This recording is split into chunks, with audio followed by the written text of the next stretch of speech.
What's something that's completely legal to own, but makes you look suspicious when you buy it? Story 1. Several years ago, I worked at a man camp high in the Sierra Mountains. We were working 12 hours a day, 7 days a week, and weren't allowed to bring our own vehicles up to the camp. We had an engineer working with us. The equipment he was working with used a proprietary gel that was very expensive. He told our site supervisor that KY jelly worked just as well and was a lot cheaper.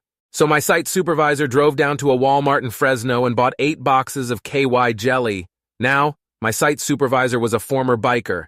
He was 6'5", pushing 450 pounds and had a red beard, a rather intimidating guy. So he's going through the checkout, and this tiny little cashier is looking at him funny as he puts his KY down on the register and nothing else. As she gave him his receipt, he leaned closely and says, "I work in a man camp, so I would say that buying a whole bunch of lube at once makes you look suspicious." Story 2. Apparently a whole flat of hydrogen peroxide, according to the Karen cashier that refused to sell it to me, tried to keep me from leaving the store and called the cops. That, or the time I bought only the largest cucumber I've ever seen and a jar of coconut oil. All I needed was the coconut oil for curry. I just happened to notice the giant cucumber and figured since it's basically double the size of the normal ones, it's like it's half price. Story 3.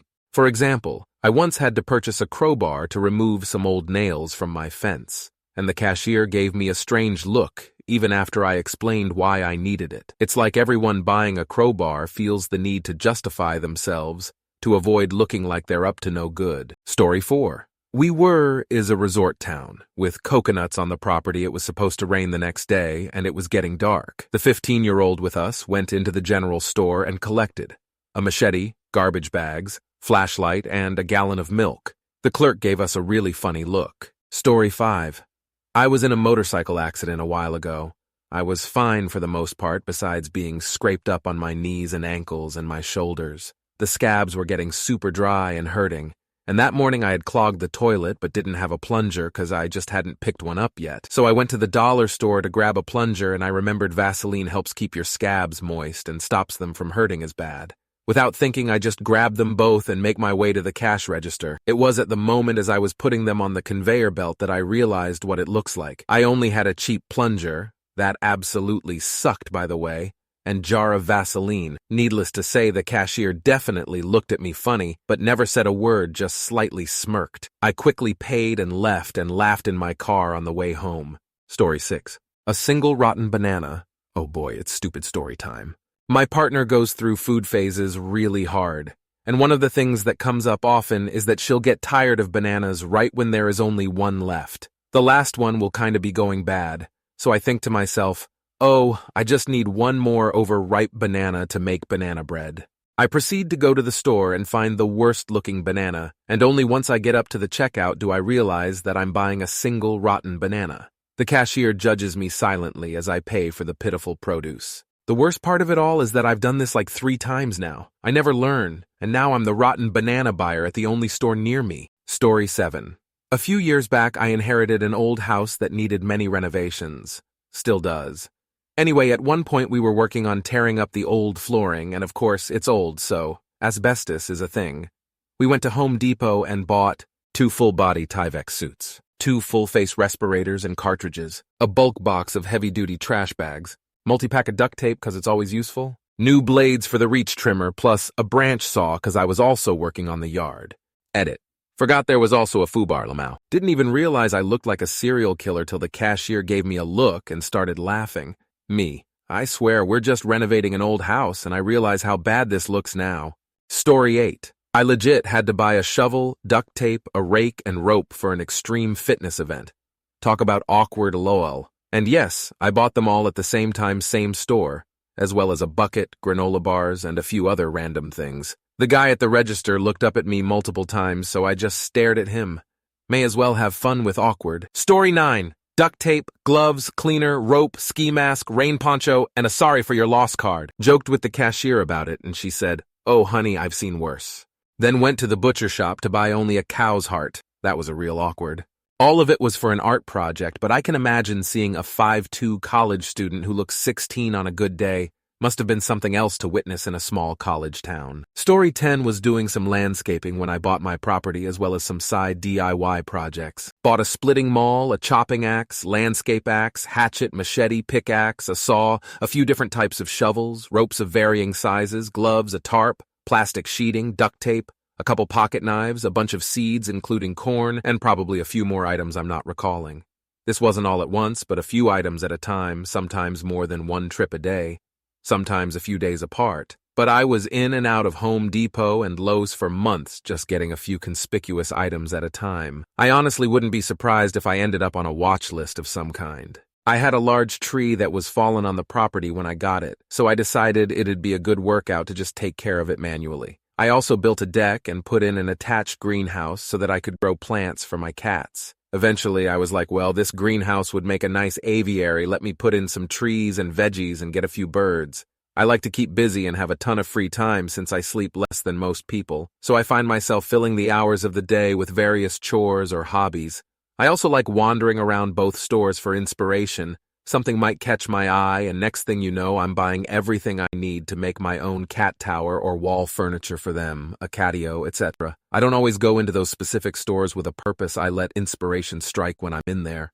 Story 11, worked at a dollar store in a tourist area. One day, two ladies pull their cart up and unload roughly 50 or so BBQ lighters, the long-nosed ones. I'm just doing the casual conversation.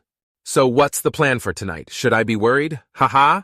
They reply, oh, we work for the resort, we supply lighters for the BBQs, and they seem to always go missing. Me in my head. Well, that actually makes sense. Story 12. When I was in the military working in the logistics field, we had to attach hazmat paperwork to a bunch of equipment so we could load it onto a ship. It was getting late, so me and another Marine found a hardware store still open.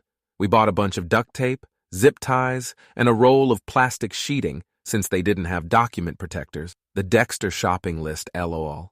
Story 13. I once went into the shop with a mate who found the strawberry lube hilarious, so bought it to take home. But on the way to the counter remembered it's his niece's 6th birthday, so bought her a happy 6th birthday princess card. When I saw the pair together, I was like, I'm going to go to a other checkout and meet you outside. When we got outside, I made him actually look at what he bought together. Story 14. I got pulled over late at night, and when the cop shined his light into the cargo area of my station wagon, the most visible objects were a shovel, rope, gloves, and the giant tarp-wrapped bundle of yard refuse I was bringing to the town compost in the morning. Surely there was at least one roll of duct tape or gorilla tape back there.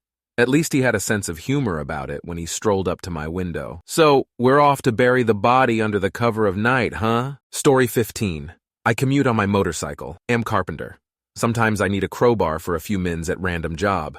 Thus, I'm riding around Nashville with 1/3 of a crowbar sticking out of my backpack. And when it's cold out, I have ski mask under my helmet. Raising the visor to show my face and smiling/waving has a very opposite effect compared to when I'm just riding in the summer, without tools. Story 16. While all of these items are legal and have legitimate uses, the context and quantity in which they are purchased can make them appear suspicious. If you find yourself needing to buy any of these items in bulk or in unusual combinations, it might be wise to have a clear explanation ready to alleviate any concerns from onlookers or cashiers. Story 17. I was visiting my parents where they winter in Mexico. I had a plastic Tupperware container that had 3 pounds of butter, a PCB electronics board, a few Wi-Fi relays, and assorted cabling. They were all requested, needed things for a few jobs down there. But assembled together like that would have looked an awful lot like a bomb, but no questions asked. Story 18. Depending on the place you live in, lockpicks. In my state, they are legal to buy, own, carry in public, and use. On your own locks or locks you have permission to open. You do not even need a license to operate as a locksmith here. Note, they can be considered burglary tools by cops, but they need more than you just carrying them. They need evidence that you are currently or intent to use them illegally. Leak if they catch you dressed in black and trespassing somewhere with other burglary stuff. However, cops can still intentionally mischarge you if they want to ruin your day since they never get punished for that kind of thing. Story 19. Swords, or more like blades in general. Katana, broadsword, daggers, fully legal to have and use in your own home, but are highly suspicious when you purchase them. Because of the obvious, they're restricted to 18 plus and require ID. I was going to buy a katana a while back for display and home practice, but held off, and then some idiot decides to go on an assault spree with one, UK. So getting myself a katana is off of the table for a while. Story 20, syringes. I use fountain pens and refill with bottled ink, so you need a needle syringe to fill the cartridges. I have a syringe or two in home office, work office, kitchen, bedroom, bathrooms. Do a lot of cleaning of pens there. Might look bad if people saw them laying around or tucked in a drawer. Story 21. I'm in one of the 4 states where it's legal to own lockpicks, but depending on the situation's context, you lose the innocent until proven guilty principle for possessing them. Can't say I've ever seen them for sale in person, so maybe not applicable. Anecdotally, out of all the crazy rabbit hole hobbies that I've gone down, lockpicking is the one that made my mom say, "You're fucking weird." Story 22. Got an incredible amount of stares when I bought a toaster and 3 loaves of bread at the same time. Separately, I was buying a metal trash can and some squash to build a trash fire and roast some squash over it, but decided to leave the store with the squash inside the trash can to save plastic bags. The receipt checker looked absolutely devious when she looked inside the can until I showed her my receipt, which did indeed have the charge for squash on it. Story 23. I heard a story once, don't know if it's true. There's a particularly high mountain in Hawaii, and they sometimes but rarely get snow. Still, there's a road that needs to be cleared, so they called a snowplow manufacturer on the mainland and ordered a plow. When they called some months later to check on the status of the order, they were told, "When you said you were from Hawaii, we thought you were pranking us. We didn't even start your order." Story 24. My wife recently ordered a birthday cake, candles, a cucumber, and 3 lemons. I feel like the 3rd lemon saved us some face. That said, I feel like anytime you buy a cucumber, it's a little weird. But that probably says a lot more about me than it does about anyone buying a solo cucumber. Story 25. I am an art conservator, and I own an antique restoration company. We use a fuck ton of hydrogen peroxide. Not the drugstore type, but the very dangerous concentrated type. And we buy it in 5-gallon buckets. We mix it with acid to restore crystal and corroded metal. However, it's also a main ingredient in bomb making. I'm on all sorts of lists. They find it odd that I'm cleaning glass and metal with it. Sounds like a bullshit story. Story 26. I worked backstage at a roadhouse. For costumes that can't be laundered, they're sprayed with either isopropyl alcohol or vodka to kill bacteria and keep them from stinking. On several occasions per year, the tour manager of the day sent me to local liquor stores with a wad of petty cash to buy as much of the cheapest bottom-shelf vodka as I had cash for. The cashiers always gave me a long look. ETA. Our work van was an old, beat-up, unmarked cargo van with government license plates. The whole thing probably looked odd. Story 27. My cousin and I went to Walmart and bought a few sets of handcuffs and packaging tape. I even asked the young woman working there which tape was best for use on kids. It was meant for picking on our slightly younger cousins that were being turds. Cuffed them, used the package tapes to cover the keyholes and the safety releases that we had clipped off, and chased after them with some super weak airsoft guns we had just bought. We shot ourselves at just a few inches away with them prior to make sure they didn't hurt too much. Fun was had. Parents were pissed. Story 28. Not one thing, but I went out shopping once with a specific list. I needed very accurate digital scales for a very temperamental baking recipe I wanted to make, and an extremely accurate one, 3 decimal places, was on sale. I also needed a pH test kit to figure out why I was losing aquarium fish, and a heating plate I could put on low to prove the dough from that recipe. All were available at a hobby shop near me, but when I went to pay, the clerk was saying there was something wrong with my card when he was clearly not ringing up the sale correctly and appeared to be deliberately stalling. Then the police arrive. I explained it and everyone had a laugh. Story 29. One day on the way home from a bike ride, I stopped in a CVS and bought a 5th of Fireball, Astroglide, various type batteries, bubble bath, and some disposable cameras. I was a drunkard and cheap. Used Astroglide instead of chamois cream. My bike computer lights used batteries. My sister had asked for the bubble bath, and we were planning on using the disposable cameras for some holiday in the coming days. I didn't explain myself, even when the cashier made a bunch of suggestive, flirtatious comments. He ended up giving me his employee discount and phone number. I didn't call him. Story 30. My first week at Walmart. I have a lot of first week stories for some reason. I had a dude buy a whole shopping cart full of Ziplocs and a singular lighter. I knew what was going on, El Mao. In reference to I have a lot of first week stories. Another one is my first week at Brahms. burger and ice cream place in Oklahoma, and some dude walked up to the counter and asked if he could take a straw. I was confused and just said, yeah. He grabbed it, and as he walked out, he said, "Thanks. Don't do drugs, kid," and walked out. Fun times. Story 31. I own a set of scales accurate down to 0.1 grams. I have them to balance the blades on model helicopters. You are literally using a sticker to get the final balance. I was a couple of years into the hobby before being informed that precision scales had another common but less than lawful use. I suppose I am naive. Story 32. I once asked a friend if he had a battery-powered angle grinder, and he said, no, only people who steal bicycles for a living have these.